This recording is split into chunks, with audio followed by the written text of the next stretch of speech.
So cool. Triple double hat trick, I know the code too. Ice trade, go for trade, yeah we cold too. Getting paper on these player haters, old news. Money on the other line, so I'm not gonna hold you. Money on the other line, so I'm not gonna hold you. Money on the other line, so I'm not gonna hold you. Money on the other line, so I'm not gonna hold you. Money on the other line, so I'm not gonna hold. My agent just said we made 100 flat. Make it back and make it stack. This like no Steven Jack. Put my rings up in the camera like I needed that. Up in the air and at the rim is where I meet them at.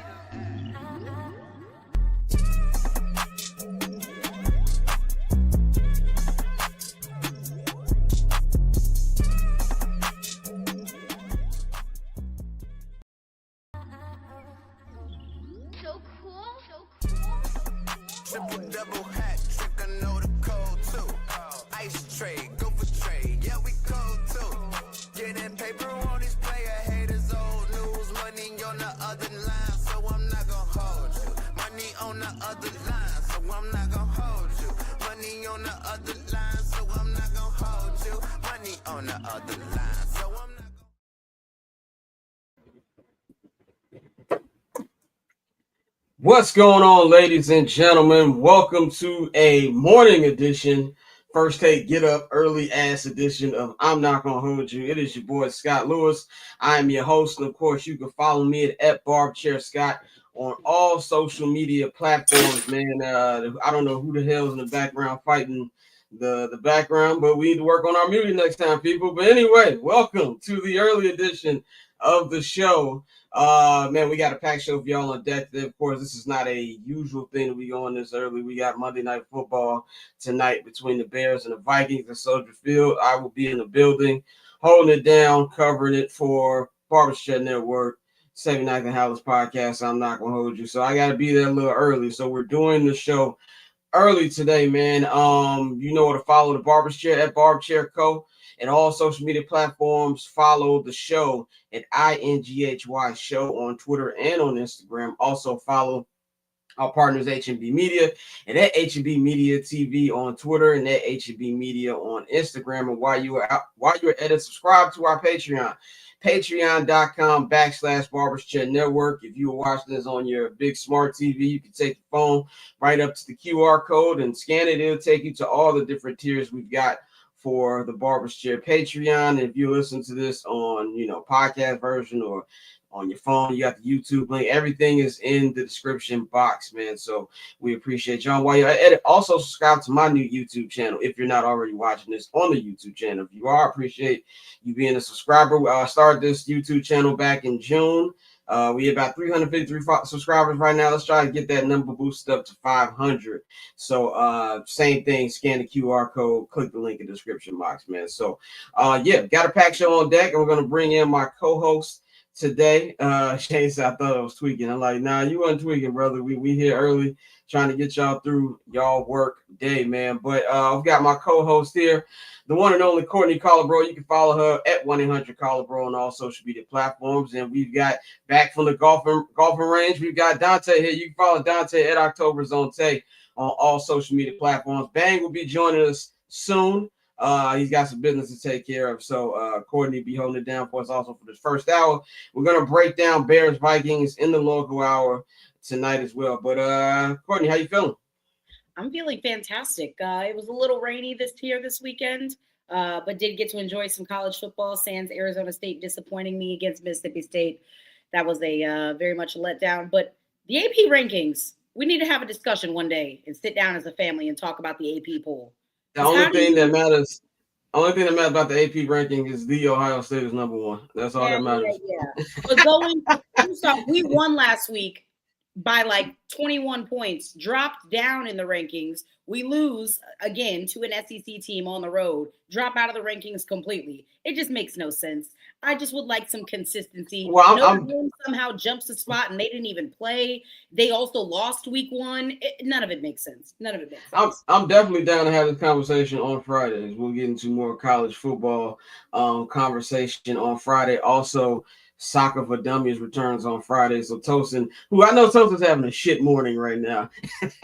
He roots for Manchester United, and the Ravens folded in the most Ravens way possible last night. So send some prayers up for our brother Tosin. But Dante, how you feeling, G? I'm solid, bro. I really can't complain too much. The Braves are coming to town today, so I'm gonna go up to Truist Tuesday and Wednesday. Finish the season out strong. They are not gonna make the playoffs, but I mean, it's still some good baseball left. They got beat like a drum the other night, like 18-2, and like I haven't seen that in a very long time outside of the state of Colorado. So that was a very interesting game. But no, other than that, I really can't complain at all, bro. You said the Braves are coming in. Don't the Braves reside in? I'm sorry. The Chicago Cubs are coming to town. Still fighting for that wild card spot. Yeah, the Cubs. If I was a Cubs fan, I'd be irate with what the fuck they've been doing after June. But I mean, honestly, I know not to go off on a tangent. They shouldn't be irate because they weren't expected to be this good in the first place. Don't tell Cubs fans that. Don't tell our homie Kyle. Kyle and them was talking World Series. Let's not let them off the ledge. Y'all are right where y'all supposed to be, man. But yeah, that's good to hear, man. I'm completely. I don't know what the hell's going on in baseball. Like, if it wasn't for the little 10-minute recap video that MLB puts up every morning, I would be so out the loop. The NFL is back, people. White Sox got a shortstop, bro. That's all you need to know. Look, I hope I'm not doing this yet. If he's doing this time 12 months from now, I am on board. I give you that way too many times. Like, Tim Anderson was a 2-time batting champion. This dude can't get on the Los Angeles Angels roster right now. So I'm gonna give it time. Look, I love what I'm seeing from Colson Montgomery. Absolutely love it. But his numbers, that pace is just astronomical. That I'm kind of skeptical that he's gonna keep that up. So, but I hope so. I would love to be wrong. I am treating the two Reinsdorf teams like they should be treated. And when y'all get y'all shit together, then I will come back around. You know what I'm saying? I have nothing to do. So I'm all football right now. If it ain't Bears, Ohio State, or Arsenal, it's not in my circumference right now. That's just where I'm at right now. But speaking of, real quick, when I went out to watch the game on Thursday, the Eagles-Cowboys game, someone got genuinely pissed that they turned off the U.S. Open. And I said, are you for real? Courtney, can I say something about the U.S. Open? Be so unbelievable. Can I say something about the U.S. Open? I mean, by all means. 90% of the celebrities, not people, because I believe tennis does have a fan base, obviously. 90% of the celebrities at the U.S. Open are just going to be seen. They don't know what the fuck is going on. It's like I seen it. Yeah, 100%. It's a New York thing you do when you ain't really got nothing. You want to be seen and things like that. But I saw like a video. Yeah, exactly. They selling $100 chicken nuggets. Also, can we chill and stop acting like that's some like elite drink? It's literally vodka and lemonade. Yeah, like they didn't reinvent the wheel, guys. Like 100%. You probably had that at a party in your life at least once. 100%. But when it's at the U.S. Open, it's a different vibe. With the melon bowl. right, with a little fancy cup that they made for $10. And I love me a stadium plastic cup. Okay, that's what I can. I do too. Of my and let's be very clear. I'm saying if I ever get invited to the U.S. Open, I'm gonna be looking like that Beyonce meme. Correct, and you will see the cup. You will see it. Right. Oh yeah, you just gonna see the cup on the IG. Yeah, you just gonna see the cup on the IG with a random rap lyric to go with it. So I am very aware of the vibe part of it. I would do the same thing. But I saw a video of Michael Keegan Key. He is obviously a tennis fan. He's into it, like he's living and dying by every, back and forth. And you just got like Bruce Springsteen in the background looking like dude from Weekend and Bernie's. Like, what the fuck is going on? So, that's what I've noticed from the U.S. Open. But let's move on to our first topic of the day. Last night, what a way for the Shield to get this season started. I thought it was an amazing weekend front to back. Of course, the Thursday night opener was great with the Eagles and Cowboys. The Brazil game was great with the Chargers and the Chiefs. We'll get into that in a minute as well. And, it was dope to see the NFL really evolving on the international scale. I had the GOAT Neymar in the building with Big Raj. That was cool to see. And you had a great Sunday slate of games. But this game right here, one of the premier rivalries in the NFL, the last two MVPs, Lamar Jackson versus Josh Allen. And I said, if I'm gonna use wrestling terms, I wish Bang was here to understand what I'm saying. This is not the Rock Stone Cold Steve Austin type matchup. I feel like that's Mahomes and like Allen, or Mahomes and like Burrow or some shit. But this is 100% Triple H and Stone Cold. Like, this is like the second tier of rivalries right here. And it's like we see the same game every time. Every time the Ravens look like they had no business losing that game, and they find a way to lose it, man. But the stats: Bills won 41-40 off a game-winning field goal by their kicker, Brandon Carterton. That's how you pronounce my man's name. But the MVP, Josh Allen, went 33 of 46. He had 2 touchdowns throwing, and he also rushed for 2 as well. Lamar Jackson on the other end also had a great game, 14-19, passing 209 yards and 2 touchdowns. He also had 1 on the ground as well. Derrick Henry, unstoppable. He was averaging 10 yards a carry. He had 18 carries, 189 yards and 2 touchdowns. So to me, when I look at this game, you always want to point at who's the reason that a team lost. And I'm looking right at their head coach. I'm looking right at their head coach, John Harbaugh. I'm not going to sit up here, blame, Lamar Jackson. I thought Lamar had a pretty, I won't call his game flawless, but he did everything that he was supposed to do to lose this game. Now, a little blame does go to Derrick Henry. You cannot fumble that football. You cannot fumble that football. If I'm going to shit on Lamar like I did last year in the playoffs when he fumbled that ball, I got to do the same thing to King Henry. I tweeted right before that fumble. I was like, right when the Bills scored, I was like, some funny shit about to happen, ain't it? I just felt like some funny shit was gonna happen, and that's exactly what happened. But the story here is John Harbaugh. John Harbaugh. Here's the stat I got for y'all right here. It's from Josh DeBow of the Associated Press.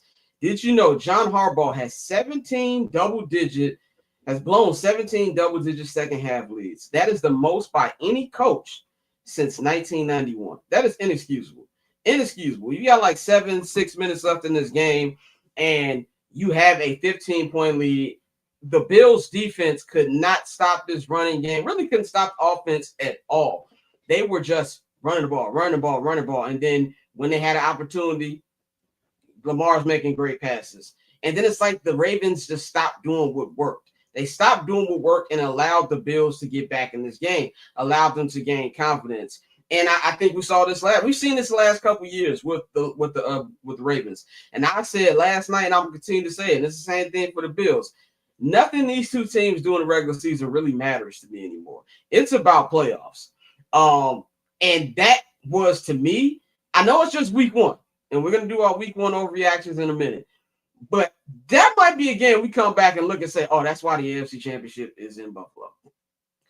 And that's not something, if you're the Ravens, that you can afford. You can't afford the slow start that they had last year. When they started like 0-2, 0-3, some shit like that. You cannot afford that. And eventually, you got to man up and win these kind of games. You know what I'm saying? Josh Allen found a way. No matter what we want to say about him, he found a way. Now, I still have questions about that defense, but that is as big of a week 1 win you can have, and that is as demoralizing of a week 1 loss you can have as well. So, Courtney, what were your thoughts from last night's game?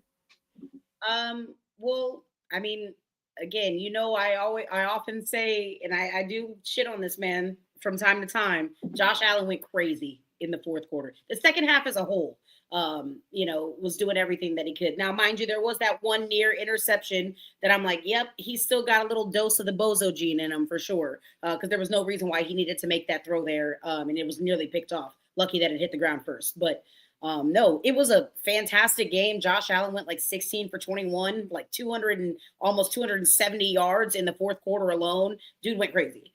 That being said, again, when you look at a team and if they manage to keep doing the same thing over and over again with different personnel, it doesn't matter if it was Jair Alexander that was getting cooked, that he didn't let Keon Coleman score right there. The one time and again, I know things are happening fast, decisions are made in real time. I can't necessarily fault somebody for that.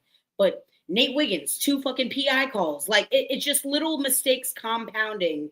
Again, different personnel. they still found a way to lose this game. And at a certain point, if you're the Ravens, you kind of have to sit back. And again, it's week 1, Bills, Ravens. We already know that this is going to be a very highly contentious game. But again, at a certain point, if you're ownership, the front office, you have to start thinking about the commonality across all of these comeback losses, or these, comeback losses. What's the common occurrence? What's the common thread? And one might have to say that it's John Harbaugh. And Toastin, we talked about it on Friday when he was on the show. He's the Ravens fan. We talked about it. Listen, I think John Harbaugh is a fantastic coach. And I know we have to look, especially you quoted that gentleman. John Harbaugh's been coaching for what? Since like the 90s? Am I tripping? He's been coaching since the 90s, and he's been head coach of this team since I was a freshman in college. That was a long time ago. So and again, I'm not even gonna say that. Okay, but I put that on. I threw a soft pitch down the plate. Yeah. You did, and you know what? I looked right at it. Look at me, gross. But no, at a certain point, you really just have to sit back and look at the common thread, and it might come to a point where if they can't get it done this year, because I still maintain that that's an excellent defense. They need to lock down, because regardless of how good Josh Allen was, your defense is not a Super Bowl defense if you're sitting up there giving up 40 points a game. It's not. You can't do that. No matter who you're playing, you can't give up 40 points a game in the National Football League. John Harbaugh, we might need to start a dialogue here in the next couple weeks. Dante, what was your thought on this from a Ravens perspective? With everything that's been hyped up going to the game, and I feel like everybody likes Lamar Jackson, obviously. And it's like they just want him to take that next step. How demoralized do you think this loss is, even though it's just week 1? I don't think it's demoralizing at all. I think that's the main thing. It's week 1. It's frustrating, yes. You definitely want to come out and start on a good foot. But at the same time, this is a team you're going to see again. And every time they've played, it's going down to the wire like this. So touch on what you said, I think it's time to upgrade this to a tier 1 NFL rivalry. Like, the games are that good. The players that are that good. And usually, just like when we were growing up and we would see Brady versus Manning, you still had those Brady versus Rivers battles that were also extremely fire that we all remember, and, just different playoff plays like that. So I think with these two, like I said, although it's week 1, we know they're going to see each other again in the playoffs. So I wouldn't be demoralized. To Nicholas's point in the chat, both defenses have to be better, and I think they will be better. But also, it's one of those situations where when two elite teams get together, you could throw away everything. It's really all bets are off. So it's a situation where they're going to, throw haymakers at each other. And we saw each team respond all night. I'm not going to, trash Derrick Henry for fumbling the ball. He didn't, fumbles happen. It was the worst time for it. And I think with Lamar Jackson, like you said, as far as the Ravens, to answer your question, Scott, it's one of those things where they just keep being like snake bitten in a sense. So you got to just keep digging, and eventually they will break through. I think Lamar will get that Super Bowl. We'll end that conversation. But for right now, I don't think it's too much to be demoralized about. Is it frustrating? Yes, especially when your season ended last year on a drop 2-point conversion. And then, like you said, because I know when it was 40-25, I thought the game was over. And I had text somebody, BTA, belt to ask, because I thought, they're really about to just smoke them and set the tone for the season. So from a Ravens standpoint, I don't panic, but it's like, okay, we know we're going to see this team again. We need to tighten up. And this can't happen a third time. If it happens a third time, then you got to start asking some questions. Like, all right, why is it every time we play this team, it goes down to the wire and we just can't get over that hump? But I think as far as right now, week 1, there's no need to overreact. Yeah, I think too, from the Ravens perspective, this is not something where I expect the Ravens to lose, and then this is just going to be a shit season. Like I said, regular season, they got the formula down pat. They have lost early games that have been very painful. Last year, they're likely. Yeah. It's the mentality. It's the way they lost, and it's something that it's not the regular season. It's with this team, with the Bills. That's like if you look at the Bills, the Chiefs, and the Ravens, I would say the top 3 contenders in the AFC. Until I see more from the Bengals defense, I'm not going to put them there. In that 3, it's all about January and February. With the Chiefs, we know Pat's been there, done that. If his receivers can just catch, they should be fine. And we'll get into that game in a minute. But with the Ravens and Bills, and more specifically the Ravens, it's like this stuff can't keep happening, whether it's week 1 or week 12, because you've done it in the playoffs. And shout out to the homegirl Rita. You know, she's joined us multiple times here. She holds it down on the Ravens coverage. And Tori Smith tweeted that, oh, Ravens fans are reacting. And she was like, no, like we see this in the playoffs all the time. Like we're properly reacting. And I agree with that. Like if you're a Ravens fan and you're upset right now, it's not like, oh man, we're getting mad because we lost the first game of the season. No, you're getting mad because you know how your season ended. And it's like they haven't learned anything from that. Now, from the Bills' perspective, I picked the Bills to win the Super Bowl. I'm going to continue to pick the Bills for the Super Bowl. Now, the defense did not make me feel any more confident about that. I mean, you give up 40 points on the road. I mean, not on the road, but at home, and you don't even look like you even pinch the bitch on the running game. Now, granted, every team in the league ain't gonna run the football like the Baltimore Ravens. They're probably the best running team in the NFL. I understand that. But the will to win anyway is what I love about this team. But I do believe that this defense is going to have to, you know, hunker down a little bit more. You can't be giving up 40 points. I'm not saying they need to be elite. In today's offense, in today's NFL, all you need is great offense and just decent defense, I believe, to win the Super Bowl. I don't really believe I never really believed the defense wins championship shit. Defense wins championship when your offense can put up points. Let's be very clear about that. I know that personally. But this is a good win for them because the way they came back, nobody expected. I'm with Josh Allen on this. Fans left the stadium early. If you are leaving a stadium in a 2-score game, you are not built. You are not built for this sport. Go watch tennis. Go to the U.S. Open, my nigga. Like, this is not for you. So I understand why Josh Allen was upset about that. Courtney, from the Bills' perspective, you know, I know you talked about how Josh Allen just found a way to win, but how do you think this, you know, carries them going on for the rest of the season? I mean, it's, again, I know it's early, but like, and there's something to be said because we have the same discussions, and I know we're going to talk about Patrick Mahomes and the Chiefs here in a little bit. We talk about how, you know, some guys are able to, it doesn't necessarily matter who they're throwing the ball to because they managed to get it done. Like, look at Josh Allen's receiver core and tell me that, like, oh, Pat needs more help. Pat needs more. Maybe Pat does need more help, but Josh Allen finds a way to get it done with fucking Keon Coleman and Khalil Shakir and, you know, 2 tight ends. That's crazy to me that we're talking about this guy. And like I said, the receiver core is not full of stars and he still manages to pull out games like this. I fear we should be maybe a little afraid. And by we, I mean like the Chiefs should probably be a little bit more afraid and fearful, especially since they did not look good at all on Friday against the Chargers. They should be afraid and be on notice. Dante, from the Bills' perspective, what did you see? From the Buffalo Bills' perspective, I think, you know, it's still Josh Allen the bust, bro. Like, Josh is a guy, you know he's a guy. And I think if I'm the Buffalo Bills, yeah, I need to see my defense tighten up a bit. But as long as I got Josh Allen in the center, we keep him healthy, I think I like my chances right now. Again, we just talked about it with Lamar. This is 2 guys that we need to see continue to keep digging until they break through. And with Buffalo,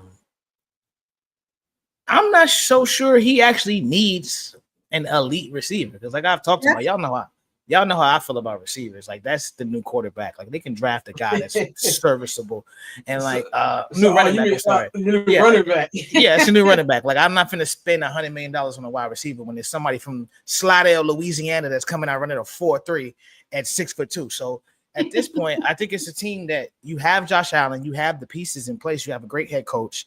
Just continue to build on that culture. And, you know, this is the last season in that stadium.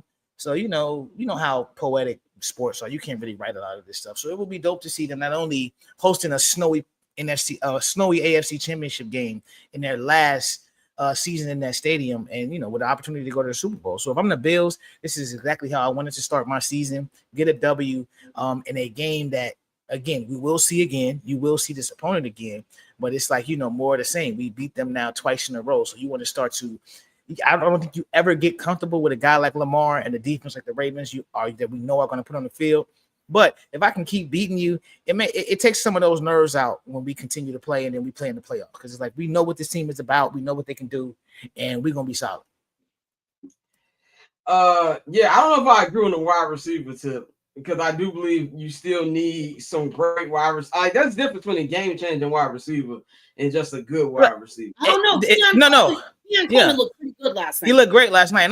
When you have a great quarterback, you just need good receivers. Like, okay, here's my great. Tom Brady, okay, I get. Like, I think Josh Allen. I think at this point, even though we all have our knocks on Josh Allen, we can admit that he is a tier 1 elite, top 3, top 5 quarterback.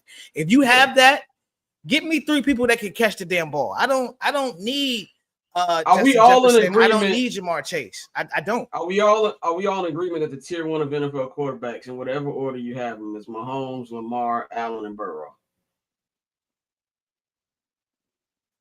I think that's good. I think that's easily the top 4. I have a spicy one for number 5, but that's just neither. What? Who's 5? I think who you got 5? 5 is a question mark for me. Scott, you're not gonna like. Scott not gonna like this, but no, it's Justin Herbert. Like, he's a dog. Let's be crystal clear. Justin Herbert can make any throw on the football field. He was handcuffed by an idiot head coach. Like, he is a great quarterback. Justin Herbert is a dog. Okay. I'm not going to let recency bias cloud my judgment. No, not even today. I said that last year. Back when Buddy was still blowing games in the fourth quarter. By the way, Chargers season ticket holder Dante, by the way. Not a coincidence, but I mean, yes. That is my guy. But speaking of the quarterbacks, actually a nice pivot to the next part of this conversation. Because I saw somebody tweet this morning that, oh man, well, no matter how last games went, it's you have to agree that it's Allen and Josh, whichever way you put it, as far as Allen and Lamar, no matter which way, it's the top 2 quarterbacks. Look, man, I'm gonna say this about Pat. Do I think that Allen and Lamar have had better regular seasons the last 3 years? Yes. But there is a phrase from the greatest television show of all time, Omar Little, surprisingly from Baltimore, Maryland. If you come at the king, you bet not miss. None of them dudes are taking out the king yet. So I understand. It's kind of like the LeBron thing. Like, LeBron wasn't MVP every year. LeBron wasn't the number 1 player in the NBA every year, just going off statistics. But you knew he was the best player in the NBA. Now, there was a couple times he got his crown knocked off, but outside of the Warriors, didn't happen that much. So until somebody in the AFC takes Mahomes' crown off his head, I don't really care what kind of seasons Allen and Lamar having. I'm still going back, and I always ask this question: if your life is on the line and you need one quarterback, there's only one quarterback in the history of this sport I'm taking over Patrick Mahomes, and he happens to be in the booth calling games and owns the Las Vegas Raiders. That's the only person. I still think Pat is that guy, but Pat has accomplished so much that, as crazy as it sounds, nothing he does really excites us anymore. Courtney, am I off on that, or do you think that he has fallen down a little bit? I mean, I really, really, really try, and this is someone who lost fantasy twice this week in both my leagues. I try not to overreact in week 1. That being said, I don't know if I'm ready to give, like, just to pass the crown, like you said, to anybody else, just because, again, it's week 1. Chiefs defense didn't look great. And I know we had the discussion about Jalen Hurts last week and, the circumstances needing to be perfect for him in order to be, a successful quarterback. Depending on what direction and trajectory this Chiefs team goes, hell, one might say the same thing about Patrick by the end of the season. The circumstances need to be perfect. He needs more weapons. We saw how the offense kind of fell apart once Xavier Worthy was done. And I'm not saying Xavier Worthy is some incredible receiver, but, like, again, maybe the circumstances. Well, I can't even call it perfect sync. I think you can argue that Keon Coleman is better than damn near every wide receiver that Patrick Mahomes has at his disposal. I don't even know if that's completely hot take. Yeah. I don't even think that's controversial. Yeah, no, not at all. I'm about to say Crenshaw Brown. We need to get him up out of here. I can't call him Hollywood. No, we can't even. We can't even disrespect Crenshaw. Rancho Cucamonga Brown. That's who man he is. terrible. Yeah, terrible. So, but I do think that, Pat has just done so much. And I do believe that he did benefit from stronger rosters. Even with these quote unquote weaker rosters, he's still making the Super Bowl. Like all these teams in the AFC who have better rosters have yet to beat him. He went to Lamar's house 2 seasons ago, beat him with Marquez Valdez-Scantling. And then last year, beat the Bills in them. So it's like he still finds a way. Now it's gonna be a little different, and I think the second half of this chapter, like the one thing we see about Brady, which I don't think enough people talk about, is he went 10 years without a Super Bowl. Now, of course, he went to a couple Super Bowls, lost to the Giants twice, lost to the Eagles. But there's a second era of New England Patriots football where it's Brady, Belichick, and you got Gronkowski. You got that double murderer who's in hell right now. You had everybody over there in that area. And it was a little different than the first three-peat. The first three-peat was built on defense. This one was mainly built on offense. You know what I'm saying? And I want to know if and when Andy Reid steps away, what's that going to look like? That I think is an interesting conversation, man. We're gonna bring Bang in. Bang is with us. He's bearing down. You got your Khalil Mack jersey. Bang, how you feeling? Oh, I'm feeling good, man. It's a new day out here, just ready, bear down. You know what I'm saying? Just feeling good. Also, I get triggered every time I hear that because I went to Arizona State and bear down is a U of A's like chant. So to be fair, the Chicago Bears have been around longer. Correct. Yeah. I'm just telling you that every time I hear it, I think of U of A, unfortunately. So I'm trying. Every time I walk through the Hallis Hall hallway, like when you walk through the hallway to head to the locker room, the hallway has nothing, all the Hall of Fame numbers in the hallway, which I think is the coolest walkway in there. And a big ass sign that says the founding franchise of the National Football League. So yes, we've been around longer than all these guys. No, correct. Hey, I'm in agreement, brother. I'm just saying. We want to be the Pittsburgh Steelers so bad. Like I mean, look, I wish. Look, this thing. If the Green Bay called themselves Title Town, they count NFL championships, nigga. We Title Town too, and we get to count our segregation titles like they do. They got one more Super Bowl than we do. Like let's relax. But Bang, before we move on, I want to know if you had any thoughts about last night's Sunday Night Football game. Hey, I went to sleep. I thought this shit was over. Like I went to sleep. I thought it was over. I woke up this morning and text my cousins and I'm like, yo, what the hell happened? Now, as I recount everything through highlights and stuff, oh my God, I missed the game of the year. I don't think it's probably going to be a better game than what we got last year. But 2 MVPs going head to head. That game should not have been lost by the Baltimore Ravens. They definitely choked there. And that defense, I know that Tosin last week was like, hey, they may have their future head coach on the team. No, the hell they don't. No, the hell they don't. No, the hell they don't. Zach Orr can get his ass up out of here today. I didn't want to say anything about Zach Orr. I believe that's his name, if I'm not mistaken. Yeah. Zach Orr could take his ass. Zach Orr could take his ass to film a Tubi film playing the defensive coordinator somewhere. It was not a great again, but I don't want if to a degree I do agree that like coaching was a big misstep. Like, why did y'all take your foot off the gas offensively? I don't understand. Like, why are you trying to play prevent defense when you know you got Josh Allen on the other side of the fucking football? It just like made no sense to me. Again, the Nate Wiggins 2 PI calls, Jair Alexander. I know y'all know him far too well. Man, I enjoy watching his out there. It's like I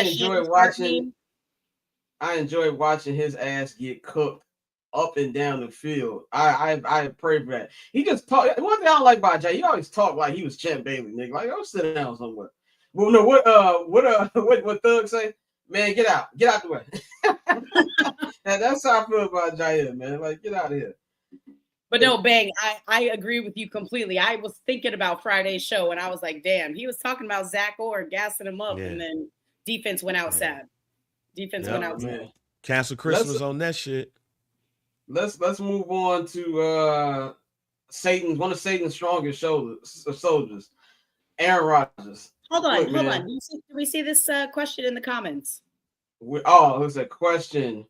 Why do Lamar keep getting excuses for the L's when Fields take L's? It's always on him and Fields has been. Okay, I'm going to answer this question for you. Very simple, Damian. Lamar Jackson is a 2-time MVP.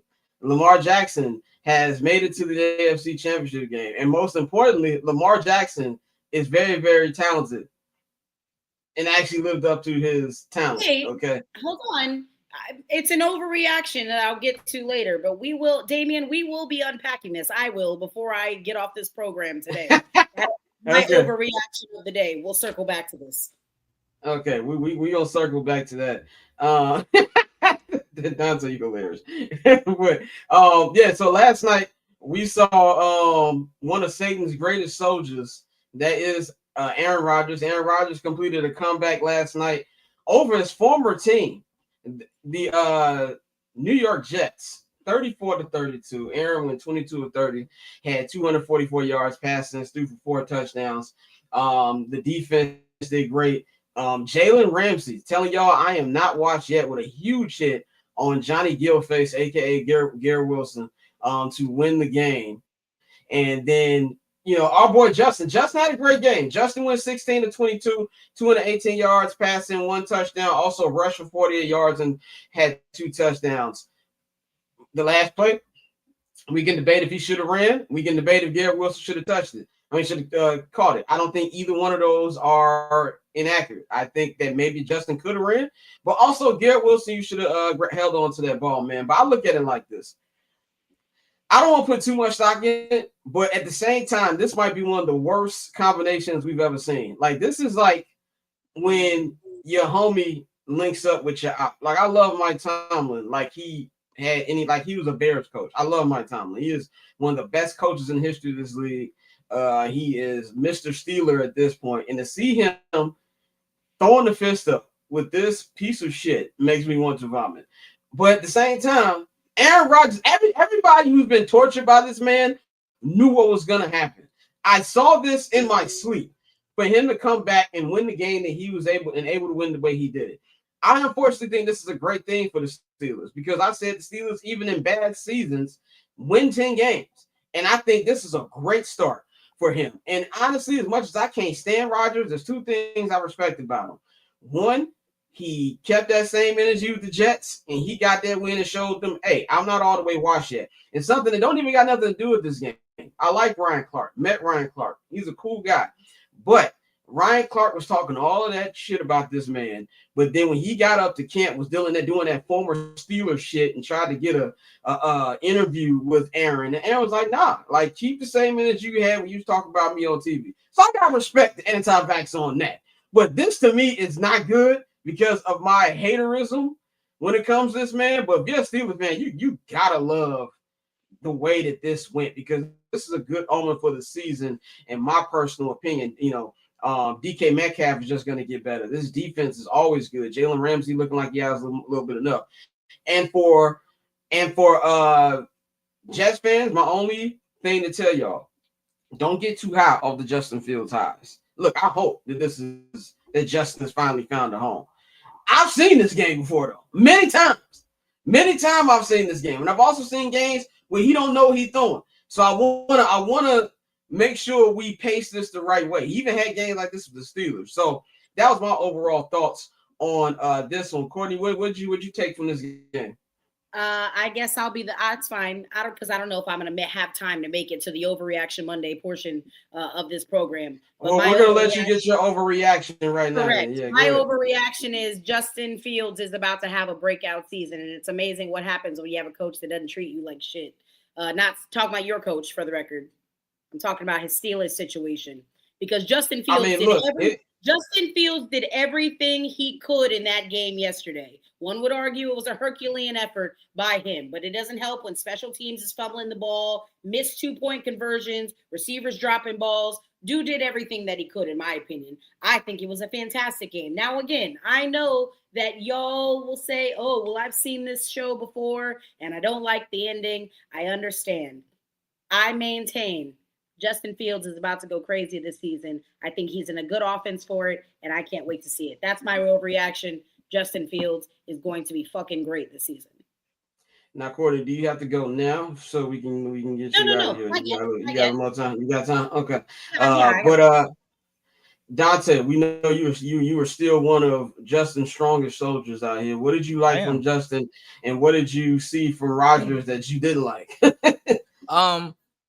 This before I talk about Justin, because everybody knows how I feel about Justin. My thing with Aaron Rodgers is, and this is just maybe me being the one glass completely empty Bears fan in this group.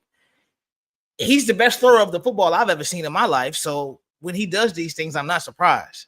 So the thing you see now is he's still smart enough to throw the ball away, but he's not as mobile as he once was. So when they were blitzing him, he was like a deer in headlights. He was like, it's like his mind knew what to do, but his body couldn't do it anymore. So like you still had a couple ways to throw it away, but he took a couple bad sacks. But at the end of the day, if you give that man 3 seconds in the pocket, he's going to find somebody. And 9 times out of 10, that's going to crush you. Like it just is what it is. There's nothing you could do about that. So when Aaron, I wasn't shocked. They kept him upright on that last drive. He got him where he needed to go. They got that lucky BS bounce to DK on the pass that was tipped and bounced around. But other than that, if you can keep him upright, Aaron Rodgers is going to be successful throwing the football. As for Justin, that was the first time, and I mean, it was a few flashes in Chicago, but that was the first time I really saw him just making decisions immediately. Like, okay, this is my guy. Let's go. There was one throw he made in the fourth quarter where he split the linebacker and the safety, and he threw a rope.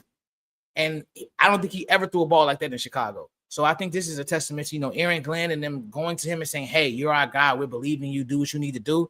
And I'm with Courtney. I actually don't think it's an overreaction. I think Justin's going to have a very good year this year because he has a team that believes in him and they have weapons as well as running backs. So it's not going to be all on Justin. And when you have all of that, and then you add his ability to run and extend plays and get out of the pocket, I think he's going to have a really good year. So I like what I saw from Justin. Is just about, again, the consistency. Can he do it consistently?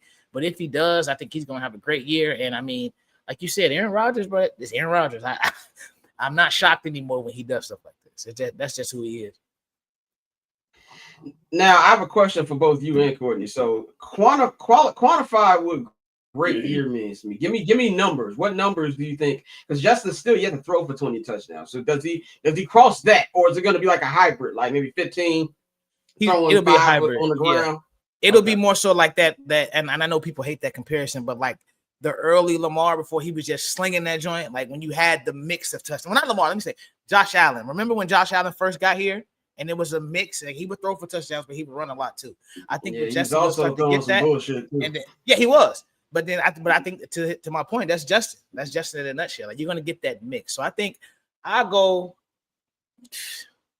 think he's gonna throw for 4,000 yards because they're not gonna throw the ball that much. I'll say 3,100 yards. I'll say maybe 18 passing touchdowns, 6 or 8 rushing touchdowns, and not fumbling the ball. That's another thing. He used to put the ball on the floor a lot. Yeah. A lot. I think if he can keep those fumbles down, the interceptions, because despite the fact that he doesn't throw that often, he doesn't turn it over too much. So I think he'll be under 10 interceptions. But I think, 18 passing touchdowns. Like you said, not fumbling the ball. 3,100, 3,200 yards. That's a good season for me. Yeah, and I need the Jets to listen. Do me, the Saints fan here, a favor. Go ahead and get Chris Olave. Go ahead and ship him up there. Did you notice every time create the super Ohio State offense up there and watch Justin? Did you notice every time the red zone switches to a Saints game, Chris Olave is heading to the locker room? Every time, bro. I'm getting nervous for him for real. Like I think he might be one of the first players. They need to mandate he plays in the Guardian cap because this is ridiculous, bro. How is it every time we see you in the blue tent? Like, nah, this is getting crazy, bro. Put that cap on and wear the whole game. They need to get him out of there. I 100% agree. Bang, I know you are somebody who plots on the demise of Aaron Rodgers as much as I do. What did you see from him and what did you see from Justin? Actually, from an Aaron standpoint, it's kind of what I expected. I'm high, unfortunately, I am high on the thought that Aaron Rodgers is going to lead the Pittsburgh Steelers to a playoff win. I was high enough before I did my actually going in and picking the games. I was high on them possibly going to the AFC Championship. I'm not now after going through everything, but if this team has seen some type of success at the very least of winning, having a winning season with Mason Rudolph, Duck Rodgers, with the Russell Wilson, Justin Fields duo, all they got to do is give Aaron Rodgers 4 seconds and you're going to be okay. They need to get that running game going. Warren and Caleb Johnson is going to have to, pick up that slack along with the offensive line. But it's game one. It's week one. And I am more positive on the fact that Aaron Rodgers can do nothing but get better than he can get worse. Justin, I'm going to get my overreaction out the way now too, just in case I got a dip. I do think that Justin is going to have that Sam Darnold season. I think there's something to the fact that quarterbacks have been given up on a lot early, and we've seen some of them quarterbacks actually do well. Geno Smith, Sam Darnold. I'm not saying that Justin Fields is going to win MVP and all of that stuff right there. But what I will say is I believe that he's going to have a successful season. I think that for him, 3,200 yards, 18 touchdowns, eight rushing touchdowns, and 900 yards is a great season for him. And I feel like there's potential that the Jets have found their quarterback of the future. Is it going to be up and downs? Yeah, I do think it's going to be up and downs. But it's not going to be that rookie up and down. I think that Justin's going to find himself along the lines of some of these other quarterbacks that's actually been decent after they settled down. I mean, I hate to say what I'm about to say, but it makes me think, damn, maybe we need to start giving these quarterbacks these big-ass contracts again so we can actually see people stick with them. Or we really need to just talk about how coaching for some of these people have been tough.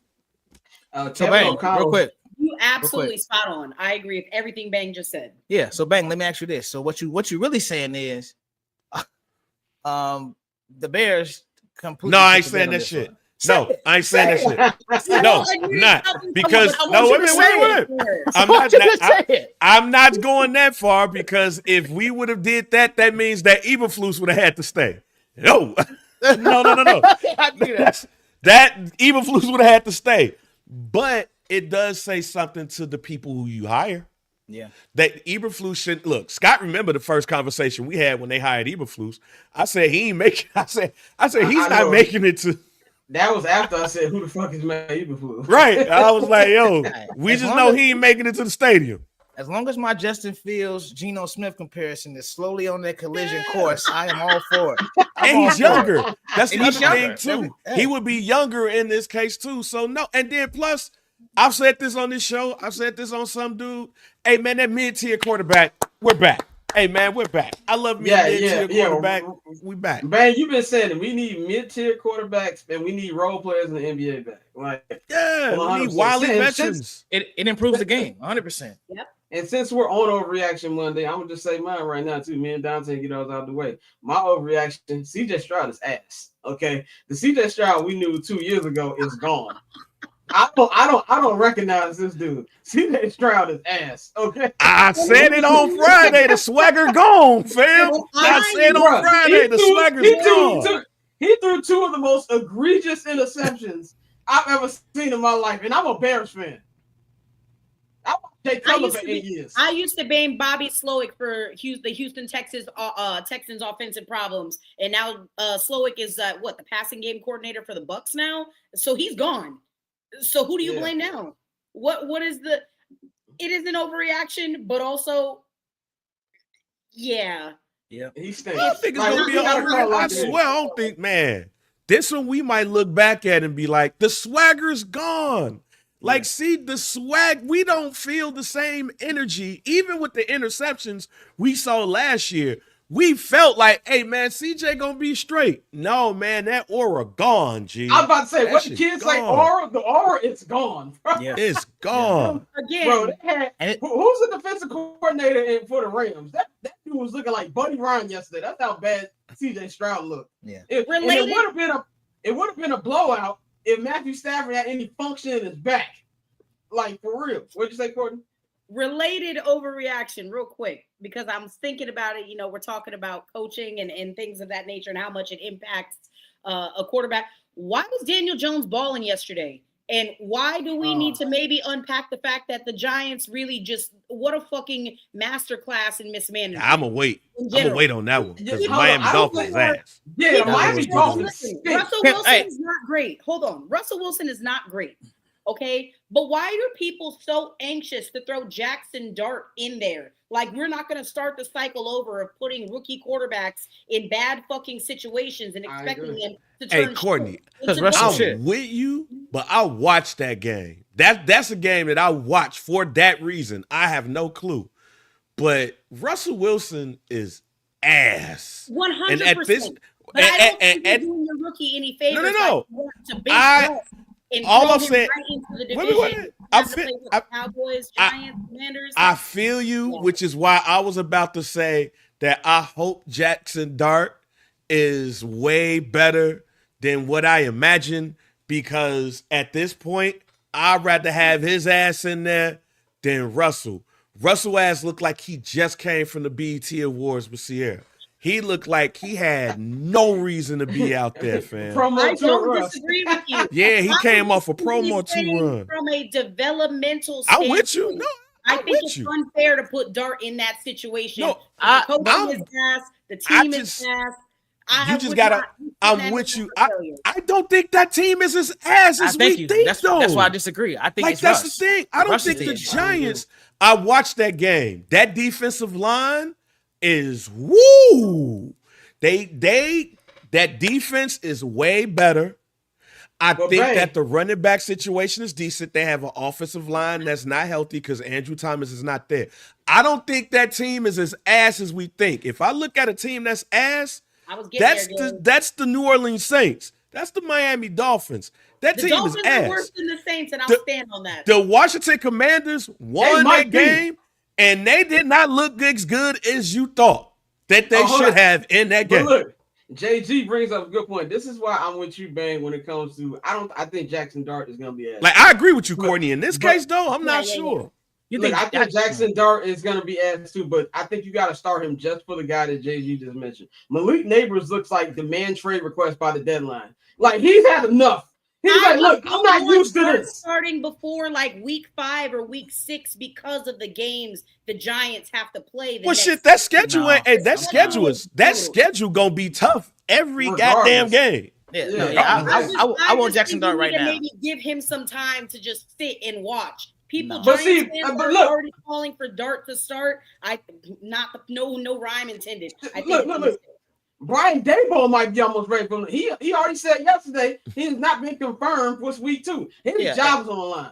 And we all know that Jameis is just there for motivational purposes only. So if I'm Daboll, I'm putting in Jackson Dart. This might be my SEC bias talking, but I think Jackson will give you a better chance of winning than Russell Wilson every Sunday, even as a rookie. No disrespect to Russ. He had his run. He did what he did. The moon balls were dope.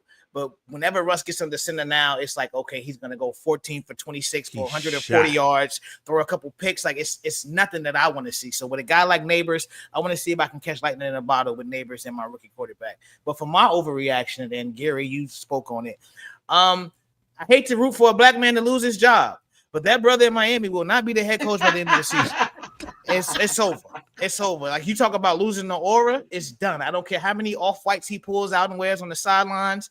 And by week 3, Tariq Hill might slap him with an iPad. Like, they're fed up with him. Like, I don't think he's going to be the head coach by the end of the season. I think a part of it is, people trashed Flores for not wanting Tua, but I don't think Tua's the guy. And I think that's going to cause Mike McDaniels to lose his job. So that's my overreaction. I know it's only 1 week, but the Dolphins going from being the dynamic number 1 offense in the league 2 years ago to what they are now, the fact that they can't win a game when it's under 45 degrees. I forgot what Tua record is when it gets cold, but it's something ridiculous. It's egregious. And you're going to play in the playoffs, Buffalo, Kansas City. We don't need to keep going. You get where I'm going with that. It's over with for Miami. This is what Overreaction Monday is for. I got a couple. One, I might be with Bang. There might be a storm in the NFC led by the Bake Show. All right, I liked what I saw from Tampa yesterday. That's my dog, man. That is my dog. I love what I saw from the Bake Show. Big Baker Mayfield guy. Yeah. I have loved the transformation of Baker Mayfield these last couple years. It has been enjoyed. They might be an NFC sleeper. And also, Bang, you might be right. It might be time to pump the brakes on Drake May. What was that yesterday? And Bomani Knicks look bad too. Like, hey, look, Sean Payton, talk your shit, cuz. Sean Payton, I have eyes. And what I saw yesterday was a shit quarterback. Okay. I don't want to hear none of that shit about Caleb. That's what I said. I don't want to hear none of that shit about Caleb. Caleb, specifically because we ain't seen nothing from them other niggas. Michael Penix Jr. looked hella decent yesterday. Money Knicks looked like ass yesterday. And Drake May, oh my God. Mike Vrabel was looking at that dude like, how I get here? Dante, can I do one more overreaction? Oh, yeah, go ahead. For this group. Oh yeah, but mine, that's my dog. But one more overreaction. Again, we back to the brothers. Raheem Morris, you are under surveillance, brother. You are under surveillance. Because, like you said, Michael Penix was slinging that joint. He threw the ball 40 times. He can make any throw on the field. But when they play so scary, and this is something that it seems like no matter who the coach is, this is something that happens in Atlanta, where they play for the game-winning field goal as opposed to going to win the game. That was one of the biggest things about the Matt Ryan era. Matt Ryan was, if you check it, I'm pretty sure he was like top 3 in fourth quarter comebacks, but it was always the same thing with the Falcons. And when they would lose, it would be the exact same way in a dramatic fashion. I know we had some fun with his name over the years, but Young Way Cool, it's time to go home. If I can't put you out there to make medium length field goals, bro, I don't want you on my team. Like, there's no point of view. But also, related note, real quick, I do have to head out of here in a second. Okay. But did they say something about they changed the balls for the kickers this season to it's supposed to make it easier for them to kick? I watched a lot of missed field goals yesterday. Yeah, you can bring your own ball now because you know how they scrub the balls. They do all of that. Now the kickers can bring their own. Yeah. But either way, I saw a lot of missed field goals yesterday. I know Chris Boswell's him, okay? Matt Prater's old ass dimes, okay? Maybe there's something to the technique, but I watched a lot of missed field goals yesterday. So I'm hoping that somebody across the league cleans it up because it was egregious. Yeah, I agree with that. But Courtney, we know you got to bounce, so we're gonna get you out of here. This was Courtney. fun, by the way. I really kind of like the morning show. I ain't gonna lie, I like the morning show too. We might have to talk about this. I'll put it in the group chat later. The best part of the day, like right. I got more energy. You know what I'm saying? We will discuss this. The comments were firing off. People were ready to go. Maybe the Monday people at work. Yeah, if we can maybe make it work. We might have to make this a regular thing. I would check in with y'all schedules after the show. Correct. We might have to do that. Sort through this. Courtney, let them know where they can follow you at. Tell them where to check out your new segment we've been doing. Absolutely. You can follow me on all social media platforms at 1-800-CALL-A-BRO. I got a lot of questions about that this weekend while I was out of the town. 1-800-CALL-A-BRO, but you're a girl. My last name is Colobro. I didn't choose it. Shout out to my parents. See who we got here. It was just... Who? Somebody had their phone on?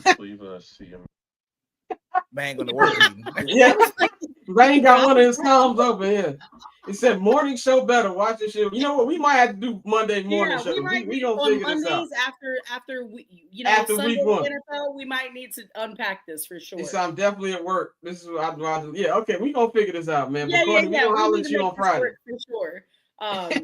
But no, again, I'm going to be out this weekend. It was raining this weekend at the SMU Baylor tailgate, and I was like, I'm not doing that for school that I didn't even go to. Trying to figure out actually what game I want to go to this weekend because I'm thinking about traveling. Florida does play LSU this weekend in Baton Rouge, and that looks real intriguing. So if any of you guys have hookups on tickets, please hit my line before I be trying to buy because the tickets are like $500. But I will likely be in Baton Rouge this weekend. Listen to some Boosie, some Set It Off. I'm trying to get and America's best song, which was my graduation song, Wipe Me Down. That's what. Yes, correct. That is my shit. But all right, Courtney, we're gonna holler at you on Friday. All right, sounds good, man. Bang will be joining us just in a minute. He has to do Bang things. We're gonna bring Courtney back on Friday. But yeah, so right now it's me and Dante holding it down. We got a couple other things to talk about. Shout out to everybody joining us here on the morning edition. That I think might be a frequent thing. We're gonna figure this out. But yeah, Monday Night Football tonight. We're gonna get into the Bears in just a minute, but we got to talk about the Packers and the Lions. Packers and Lions last night. The Packers put boot to ass on the Detroit Lions. Now we'll talk about how we feel about it from a Bears fan perspective, a little minute. But man, I gotta say, I did not like what I like. Yesterday was one of the games where I was like, I won, but at what cost? Like, yes, the Lions look like they're selling themselves. I'm very clear that this can backfire on me next Sunday. By the way, I will be in Detroit.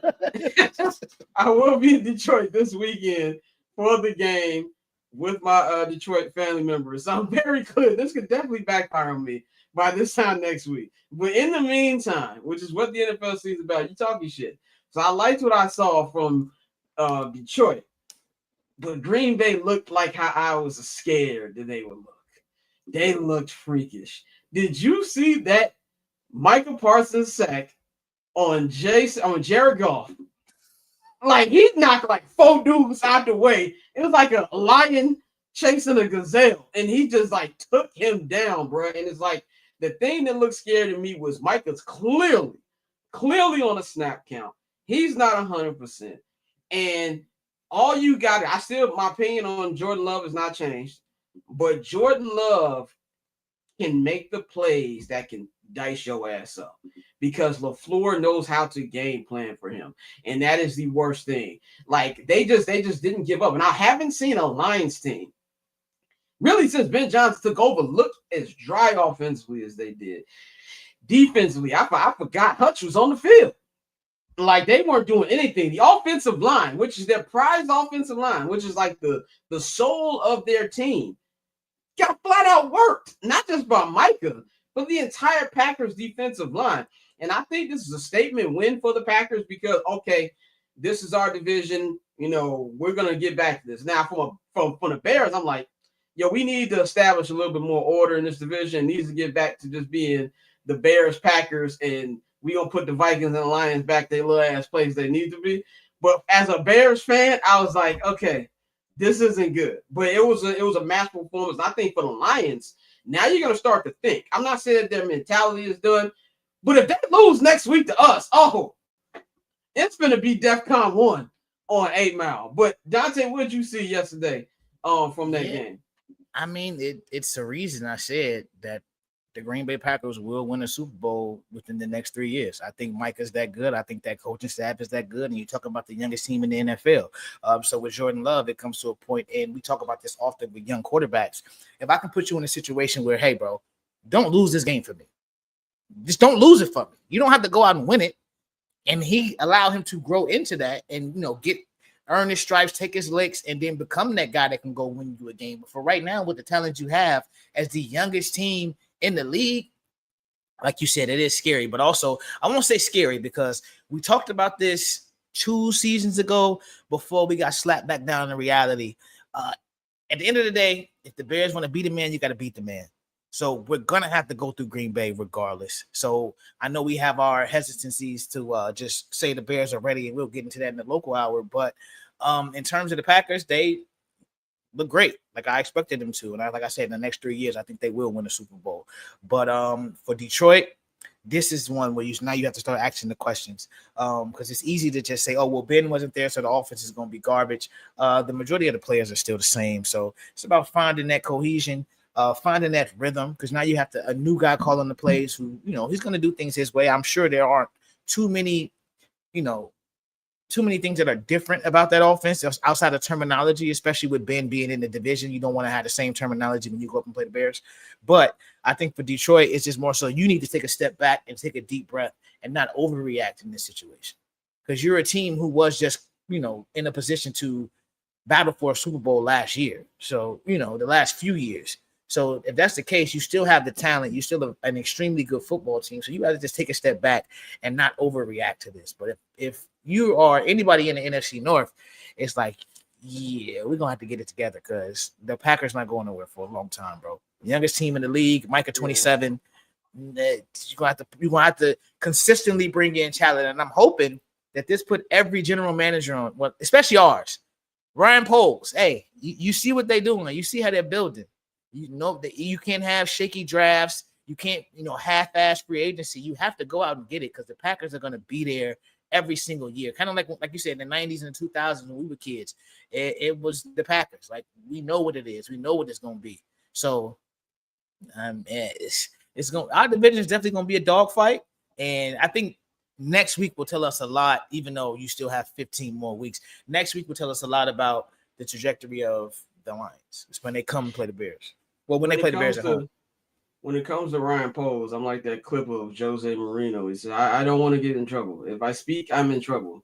That's how I feel when it comes to Ryan Poles, because he definitely got a burner account somewhere. So I'm going to keep my opinions on the Bears general manager myself. But I agree. And I think with getting Micah Parsons and paying him that expensive contract, that's not a Packers thing they do. Packers don't do shit like that. So if you're a Packer fan, you're hoping this is an investment by the Packer board to, okay, if there comes to position players we want to spend money to help our young quarterback out, we're going to do that. And no matter what you think about Jordan Love is on the same accord as his head coach. Matt LaFleur is one of the best head coaches in the NFL, one of the best play callers in the NFL. He knows how to not put Jordan Love in harm's way. Now, Jordan Love has an extreme bozo gene that despite the protection that Matt LaFleur gives him, he can still put himself out there and look crazy. But look, like I said, I don't want to overreact too much, even though it is Overreaction Monday. It's one game, but they looked damn good and that's scary. We're going to get to the Bears side of that in a little while, but I want to move on to the Chargers. Let's wait for Bang to come back. We went to the Chargers. So Friday night, first of all, before we get to the actual game, me and you are definitely interested in the business side of sports. What do you think about the NFL's second Brazil game? I think this went a lot smoother than last year's endeavor. Yeah, I think it went really well, especially with the field and the fact that you can have players slipping all over the place. They put a little extra time into making sure the field was good. So I think, from that standpoint, it does a great job. I love the international games. I've only been to London. I want to see if I can get out to Spain this year. But it brings a great energy because, as you know, as a newfound football fan, those crowds and the energy they bring are different. Like even when we were in the Tottenham Stadium when the Bears were playing, it was rocking the whole game. It was rocking, singing "Sweet Caroline" and all of that. Oh yeah, that was a top moment. Yeah, it's just a different energy. So I think Big Rodgers once again showing you why he is the commissioner of all commissioners. Like he has this joint on automatic, and I think for the NFL that's a beautiful thing because now it's just a matter of what other markets can we tap into because I do think NFL Europe, we will get to that eventually, but I don't think the NFL will ever be a truly, truly global game in the way that soccer is. But you can do enough to where you have these 100%. Marquee moments and marquee events. And I do think we may not like this as Americans, but don't be surprised if you get to the point where you start hosting Super Bowls on international stages. It's 100% going to happen. That's the next step.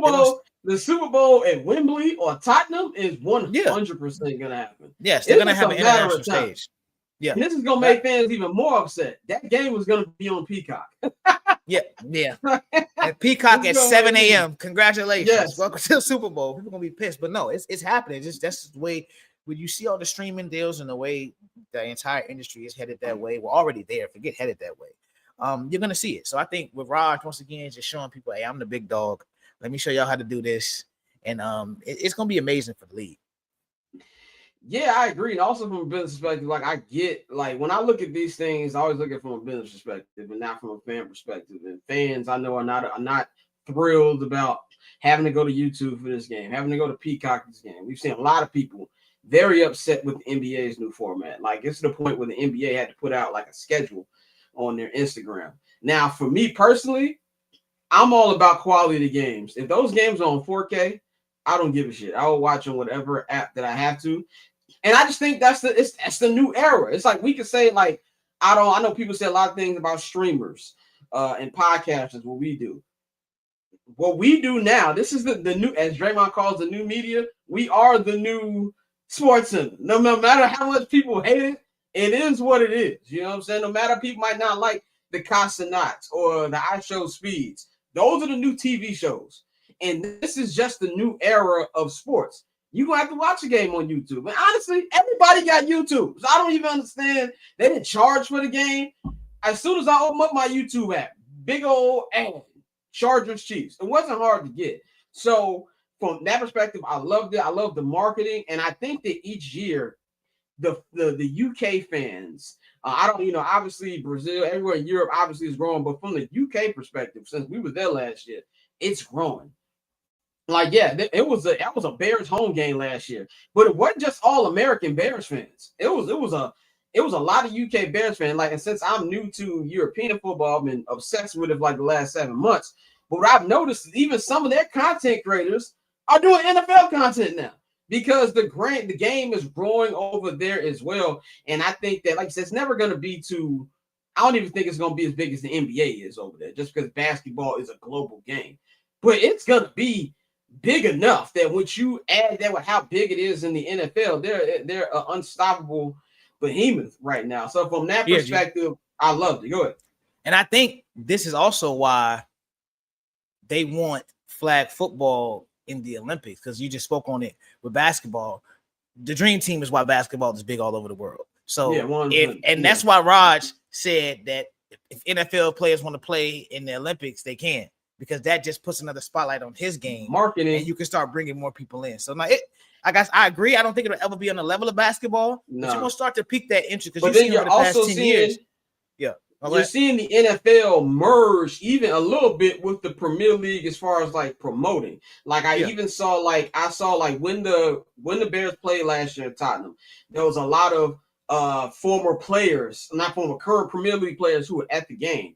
You know what I'm saying? Even though he obviously is a TV show, you had the Ted Lasso crew there. You know what I'm saying? Like they're there. They have, the whole inter-branding between the two where you got some of their content creators doing content with the Bears. Like I saw it was like Sky Sports did something with Tremaine Edmonds last year and they were showing them around London. So it's a good inter-promotion. Like having Neymar at a Brazil game in Brazil is top of the top.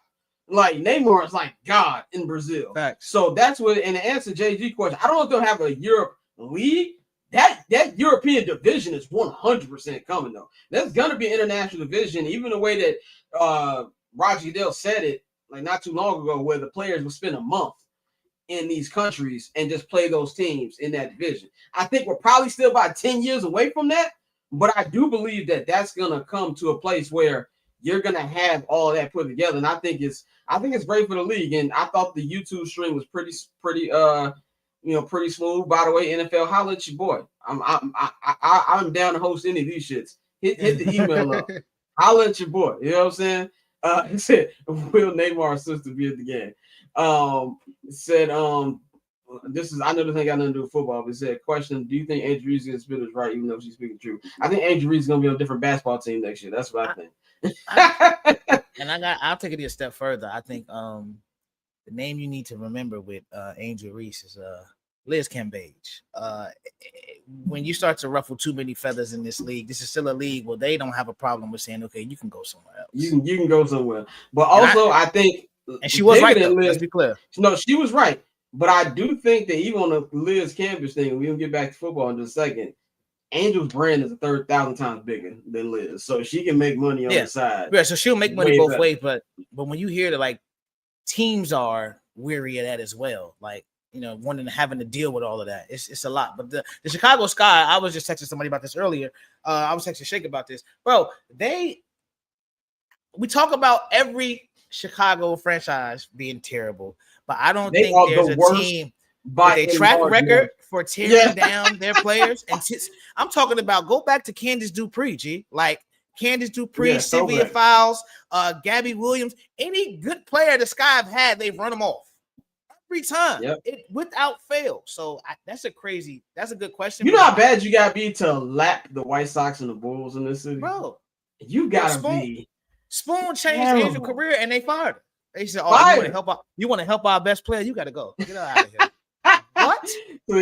Yeah, man, that's my prediction. I think she's gonna win another team. But the actual game with Chargers and Chiefs, the Chargers, man, like, look, it's Overreaction Monday. That was a great way to start the season for the Chargers. I'm not going to say a weight was lifted off their back in week 1, but they usually lose those games against the Chiefs.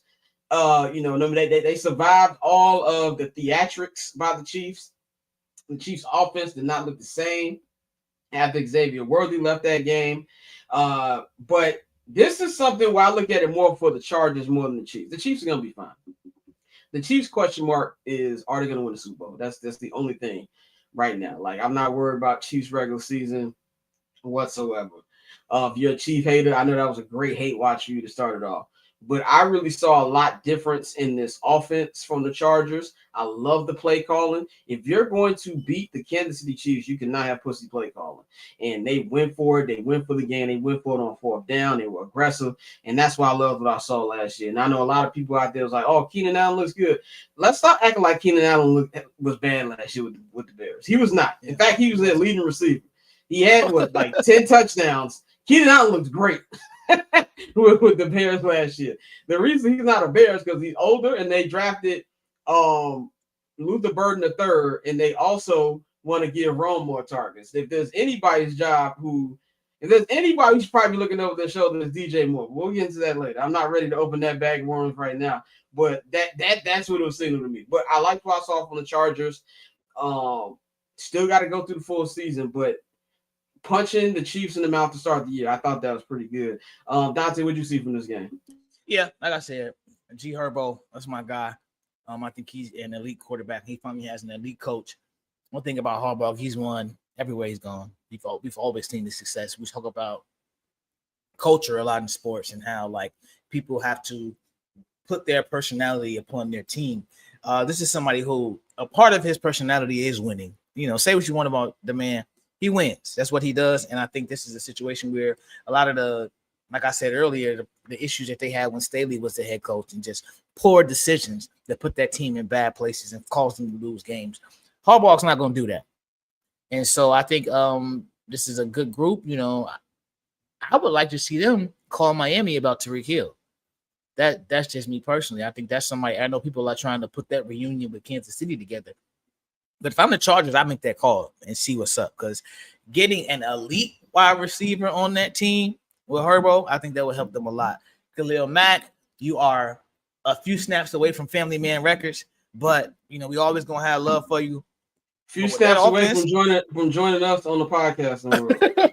But for that offense, I think now is the time you try to go out there and get you an elite wide receiver to add to Herbo. But as good as he is, if they can continue to draft well, then you don't have to worry about that. But for right now, if you want to make a splash, and kind of like with baseball or in other sports, when you talk about keeping a player away from a division rival, if you want to make sure Pat don't get Tyreek back, you go make that call to Miami and see what you can do. But I like what I see from the Chargers. No season ticket bias. This is just watching them play. I think this is a team that's going to compete all year.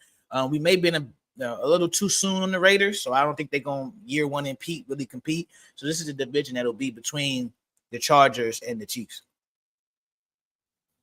Yeah, I 100% agree with that. I think even though it was a nice win yesterday for the Raiders, I'm not buying what they're selling yet. And then also, y'all know how I feel about anything that's involved Sean Payton.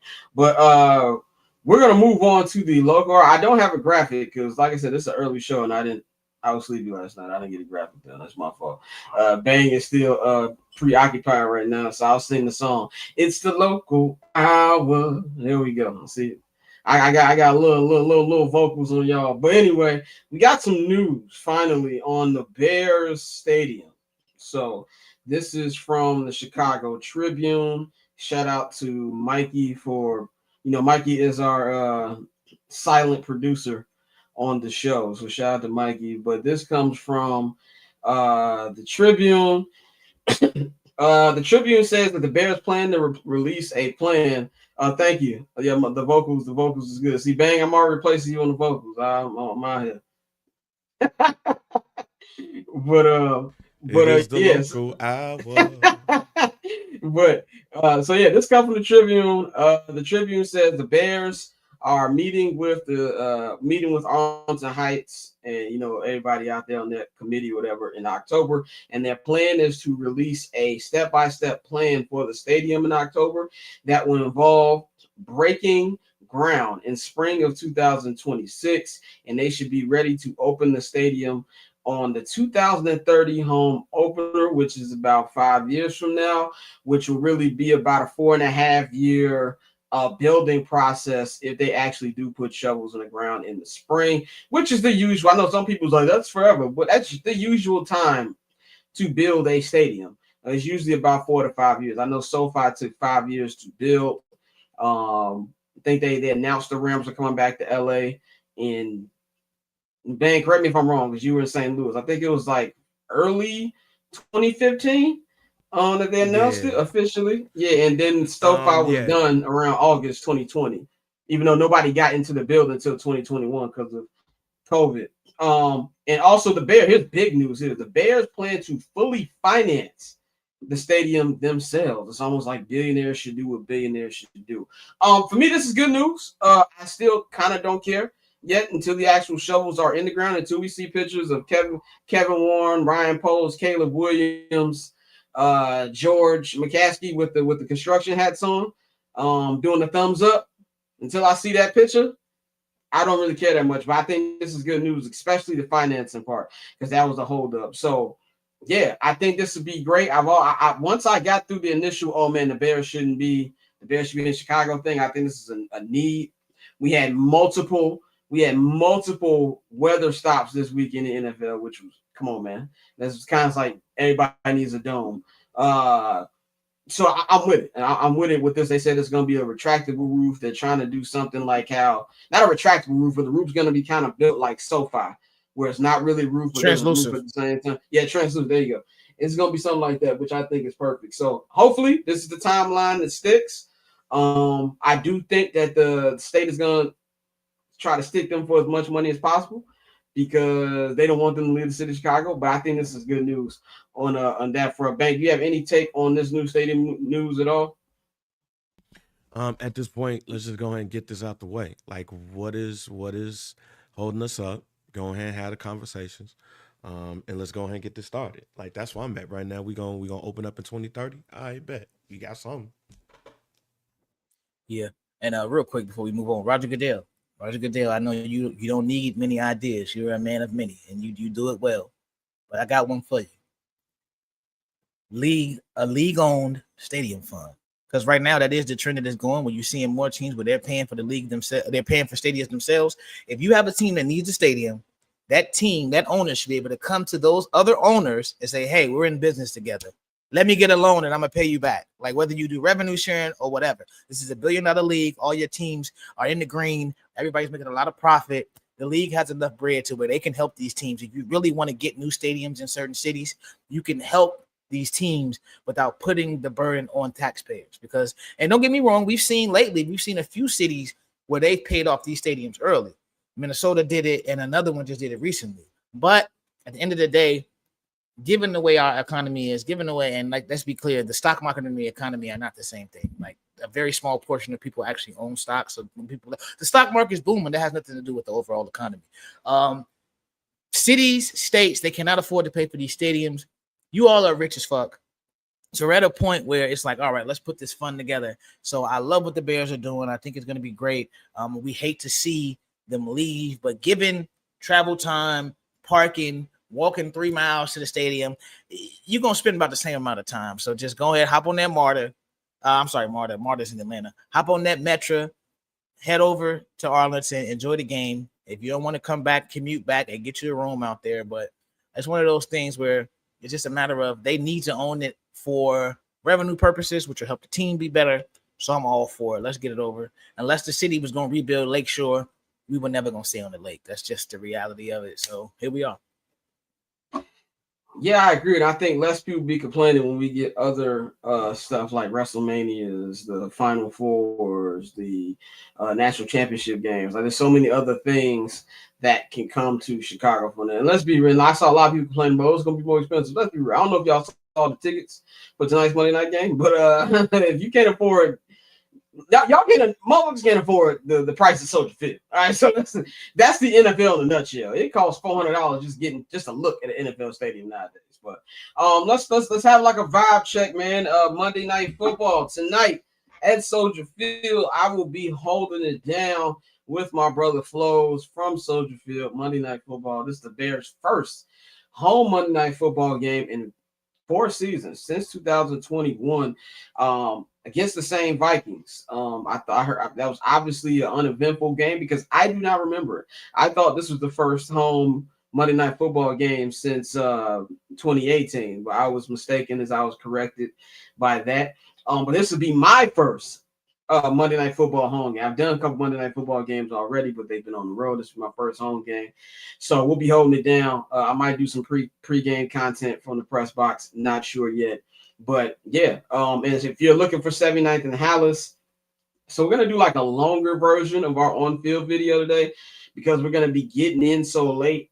There's not gonna be a full-length pod. I might do a live stream tomorrow. Do not quote me on that.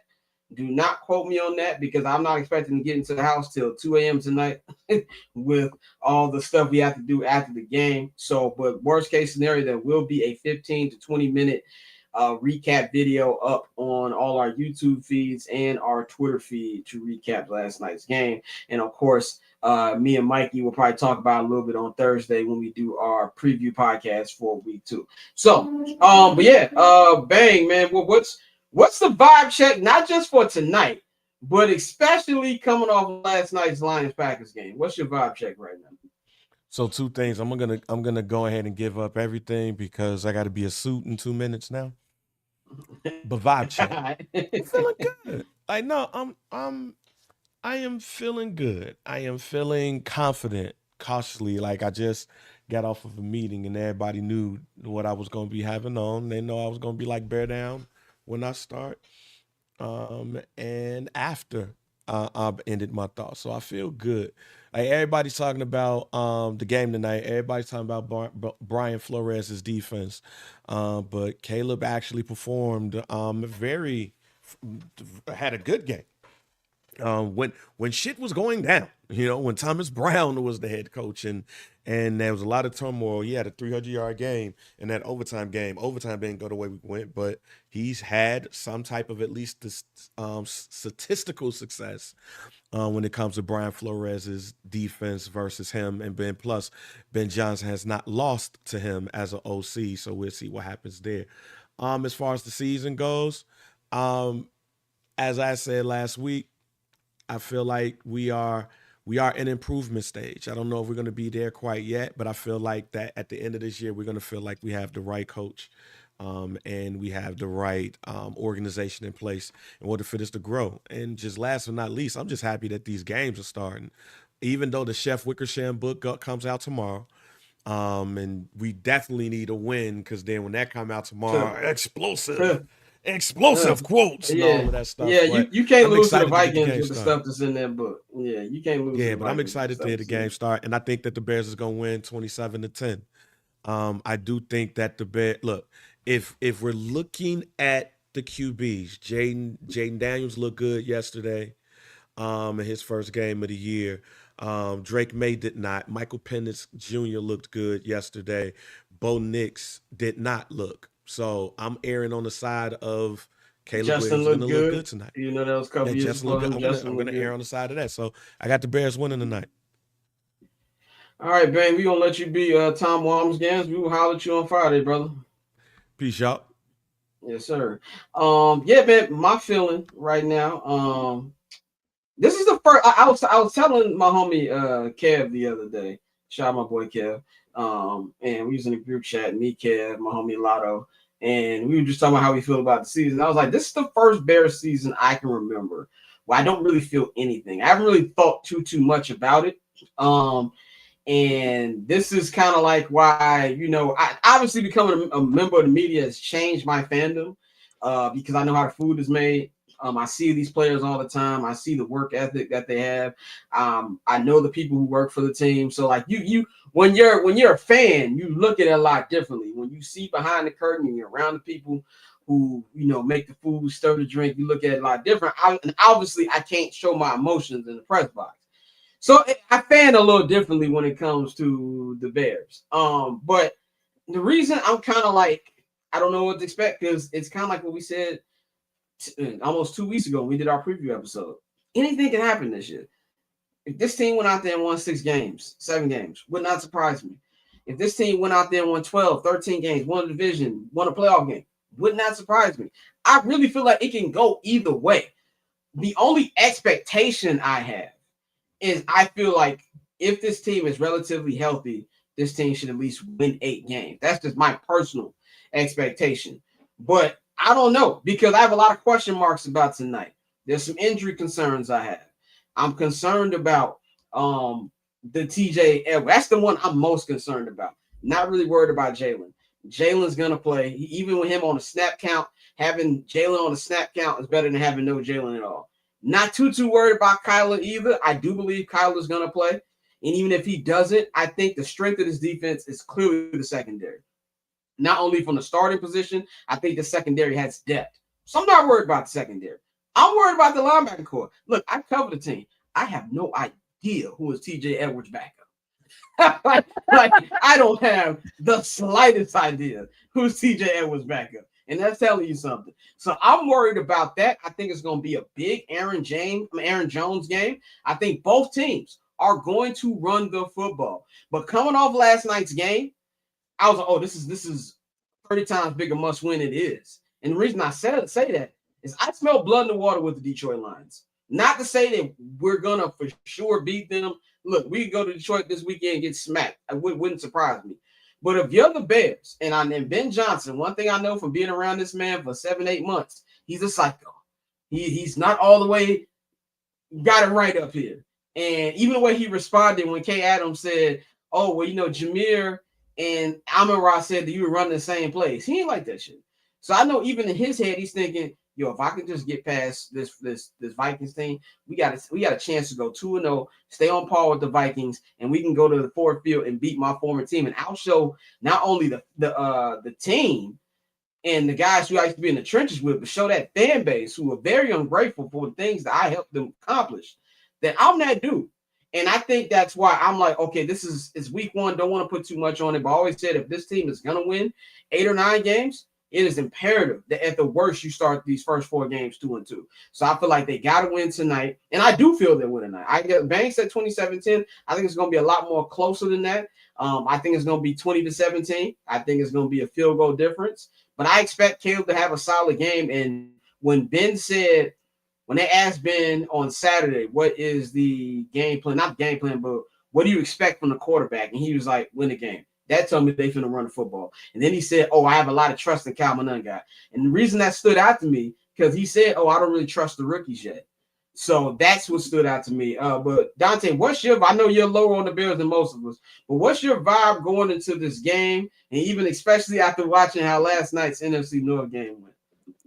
I mean, in my picks I had, and it's sitting right in front of me, I got them going 3-1 in their first 4 games. So I have them winning tonight as well. But as far as the vibes, it's more so wait and see. I think that's what I've been saying the last 3 years with the Bears. I really just have a wait and see approach. I'm excited about Ben Johnson. I think this may be the first time. Well, not may. This will be the first time in since Dick Geron where we had a coordinator, a head coach who could scheme guys open. Like that was the last time the Bears were really just like that team. When you look back at it, was actually probably the most fun Bears team that I watched outside of the defense being god awful. Offensively, that was the top of the top for us. And I think with Ben coming in the building, trying to make sure Caleb is comfortable. Like he said, he threw a lot at him, and he's going to scale it back as we go into the season to kick it off. But I'm going to go 27-17 Bears because I think, we do score 3 touchdowns, kick 2 field goals, but I think JJ is going to give us the ball at least once. And I've been talking to people about that all week. As a Michigan fan, I'm not saying JJ's not good or he won't be good, but I think there was so much he didn't have to do, and that we're sitting here simply banking on the fact that he has the talent to do it. I like to, pick people. I've seen you do it, like at least seen some type of flashes of it. And with JJ, he would make a few throws, but it was never anything crazy. And then with Rossini and everything she was saying about him struggling during camp, and Rossini has been on point. That's one person, like when it comes to NFL reporting, we really have to tip our cap to because she's been on it all summer. Her and Chase Daniel, I like everything they're doing. Yeah, they've been on point. So I would say 27-17 Bears tonight. They do get off on a good foot, and Ben has had success against Brian Flores, and so has Caleb. So I mean, we lost last year in overtime, but Caleb threw for like 340 or something like that. Yeah, touchdowns. two solid, Yeah. outputs against Minnesota. And I think it's because with Flores, they know they're going to blitz, and so with Caleb, it forces him to react quick. You just react, just go. And so I think Ben is going to do a lot of that today. I'm gonna say 2017 Bears. Shout out to the rookie Loveland. I think he's going to be a problem. I think that's something. I think he's going to be very George Kittle-like in this offense, or Sam Laporta, just to the Ben Johnson reference. But I think we're going to do really good tonight. It's going to be a good game. But also, it's one of those things where, like, I'm with you. This season, just as a whole, I don't have too many expectations. Like, I expect Ben, I expect him to do his job, but everybody else, I don't know. I just don't know. Yeah, I don't want to say no words about Ben. Like, I think obviously the adjustments that a head coach has to make, timeout management, little shit like that is something he still got to prove. But this is the first time we've had an actual play caller. Like, you know what I'm saying? Like somebody who I know he's going to call the right thing. He's not going to make the game easy. He's not going to make the game hard for Caleb. And I forgot who tweeted this yesterday, but look at how the Ravens run offense. Lamar doesn't have to chuck it all the time because he has such a great – Todd Monken makes the game easy for him. They run the football. Tonight is going to be all about the running the football on both sides. You talk about J.J. McCarthy. Like I said, the only not leash, but I guess like credit I'm giving JJ is he has a great head coach. I'm a big Kevin O'Connell fan. And, he made Sam Darnold look like something we ain't seen before. And then Sam Darnold went back to playing like Sam Darnold at the end of last season and last night. So by that, I'll give him the benefit of the doubt. But this is a very tough situation for a rookie. You're on the road, division rival, Soldier Field. It's going to be a packed atmosphere in there. I always get nervous when it's like a great atmosphere because the Bears usually shit the bed when it's a great atmosphere. Oh, every time. Every time. Like, I remember 2 years ago, the first game of the Jordan Love era, and I was, oh, man, the vibe was nice. It was about 80 degrees outside. It was rocking. I expected to be rocking today. Mikey already sent pictures in the group chat about, people already, tailgating. The CTA buses got Go Bears on them. Everybody in the city is ready for this game. Hopefully, I'm hoping that 5 years from now, when the new stadium's opening, I can be like, yo, man, that was the beginning of a special run. You know what I'm saying? That's what I hope to look at. I'm not saying that's going to happen. I want to be very clear on that. I'm not saying I don't know. But, it's going to be a great crowd. It's alumni night. A lot of the great Bears are going to be in the building. Not only is it alumni night, they're celebrating the 40th anniversary of the 85 Bears team. Oh my God, we losing. Yeah. We never know. I didn't know that. I didn't know they were doing that. I did not know they were doing that. Look. But look, I'm with you. Usually they lose when they do that. Every time they wheel them out, we lose, bro. Every time. The only thing would have been worse is they was wearing the orange jerseys. That just pissed me off. Wow. Yeah, look, it's the 40th anniversary of the 85 Bears. I was like, oh shit, we gonna lose too. Well, shout out our guy JP, Jared Payton, him and his family, his lovely mother and sister will be always. Will be the honorary captains of the team today. So I don't know what 85 Bears is gonna be. I'm guessing it'll be Singletary. I don't know if that McMahon will come out, but yeah, it's kind of like I feel like even not just with Bears, but a lot of times you bring the legends out. No matter what team it is, the home team usually loses. You set yourself up for failure. I think the Cowboys lost the night they put Jimmy Jones in the Ring of Honor. I might be off, but I think they did. So, but yeah, anyway, my point is it's going to be a good atmosphere. And if Minnesota can run the ball really well, that opens things for JJ.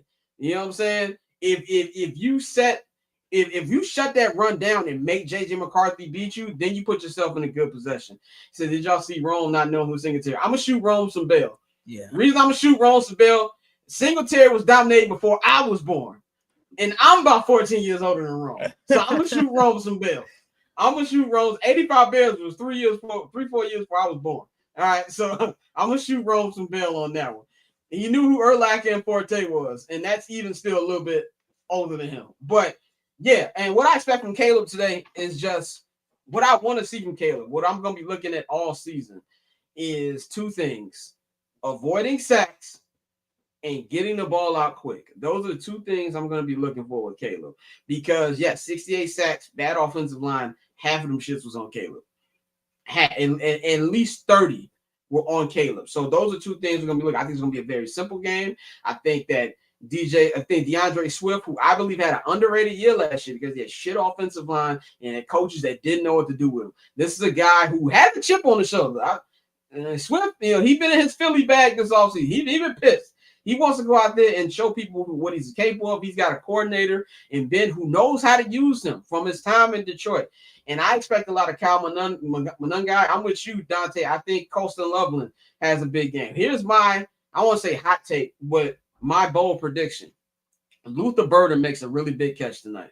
I feel Luther Burden. I don't think Luther's going to get as many opportunities. There's a lot of Bears fans who want him to get this season, but that's a good thing because I think that Rome's going to be great, and I think that Alameda Zacchaeus is going to be Caleb's safety blanket. I expect to see a lot of him, and in the running game, like I was talking about, you're going to see a lot of DJ Moore tonight. That's my prediction. So I think that Caleb just got to make the passes, make the short passes to open up the big passes, and be accurate on your deep ball. I feel like they're going to need some chances. They're going to give him some chances. Harrison Smith's not playing today. That's a big loss for the Vikings. Even on the offensive tip, Jordan Addison is not playing today. That's a big blow for them. We all know Jettas is gonna do what he do. I don't care that he ain't played a snap all preseason. He one of them guys. He don't best in the league. He don't need a preseason. He gonna do what he gonna do. And whoever guarding him is gonna have their hands full. But I feel the Bears are gonna, like I said, Derby Girl. I'm gonna say the record again. I'm gonna shout out to you. My record. I got 9-8, and I think they barely missed the playoffs. I think they finished third in the division. I think Green Bay. I don't want to say Green Bay gonna win yet, even though my Green Bay pick was before they got Micah. I'm still gonna say Detroit will find a way to division, but it wouldn't shock me if Green Bay does. But either way, whether it's Green Bay or Detroit, I got the Bears finishing third, 9-8. So, Dante, any final thoughts before we wrap this up? Like you said, man, I just need Caleb to do the small things. Really do the small things, man. We saw that the report that got a lot of controversy this week about his preparation and him actually being nervous and things like that. Let's put all that to the side. This is week one. It's time to get off on the right foot. I know I had the Bears going 6-11 this year, 7-10 at best, but I do think they start out 3-1. And tonight will really set the tone for the season. And I think when you have a new head coach, that's big. You want to set the tone. So set the tone, go out against a team you played well against. You didn't get the dub because of small things. Change those small things. I think it'll be a good night tonight. I agree, man. So like I said, on the 79th and Hallis tip, me and my brother Flows will be covering the game tonight. So I should be at Soldier Field around 5:30-ish. So I might do a pre-game video from the press box. I think I'm going to start doing those this season. Can't guarantee that I'll do a live stream tomorrow because I don't know how late I'm going to be getting in tonight, but there will be at least a 15 to 20 minute on-field recap video that'll be dropping tomorrow morning. We'll be recapping the game as well. And, of course, we have our preview pods on Thursdays on the Patreon, me and Mikey. And so speaking of Patreon, subscribe to the Patreon.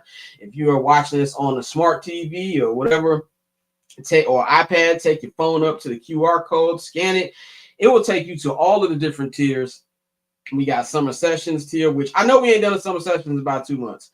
I am trying to get that done this week. We're trying to find a consistent recording day. We've all been busy. Me, Bang, Pav ain't even been in the country. Merc been doing Gap commercials, which we'll talk to him about. He think I ain't see him. But we're going to figure that schedule out. But for the 79th and Hallis preview pods, subscribe to the $5 79th and Hallis tier, or the $10 all access tier where you get everything on there. But I'm not going to hold you. If you want all of the I'm not going to hold you clips and the local hours separately, subscribe to that as well. And while you're at it, if you're not watching this on my YouTube channel and you're watching this on the Barber's Chair HMB Media, which you appreciate that too, subscribe to my YouTube channel. I've got a lot of solo content on there, so check that out as well. Same thing, scan the QR code or link in the description box. Dante, are we getting another edition of High and Outside? We're getting close to the playoffs. Yes. We're getting a new episode of High and Outside this Wednesday. We like I said, schedule changed, so we were able to get it recorded earlier just to make sure we get it out on Fridays. And then we will be back to once a week during the playoffs. So it's gonna be a lot of good baseball coming down the stretch. It's about 20. Most teams have around 19 to 21 games left. So we're going to see what happens when they close it out. We're going to be with y'all every week, though. Definitely, man. And for the footy fans, me and Tosin, of course, every Friday on I'm Not Gonna Hold You Soccer for Dummies. The international break is almost over. Hopefully my Arsenal players get through the next 2 days with no injuries, because we've been getting some bullshit injuries. But me and Tosin will be previewing match week 3 on Friday as well. A lot of big matches this week. So the Manchester Derby is going to be cracking. I even think the Merseyside Derby is this week too, and Alexander Isak making his debut against Everton. Don't quote me on that, but I think that game is this weekend too. Arsenal plays Forest at the crib, so we'll get into all that on Friday as well. So check that out. Follow Dante at OctoberZone on all social media. Follow me at BarbChair Scott. Follow I'm Not Gonna Hold You at INGHY Show. Follow the Barber's Chair at Barber's Chair Co. and HB Media at HB Media TV on Twitter, at HB Media on Instagram. Man, I enjoyed the morning edition. I'm gonna convene with the team in the group chat. We'll see if we make this a regular thing. We appreciate all y'all for tuning in. We will holler at y'all on Friday evening. We up out of here.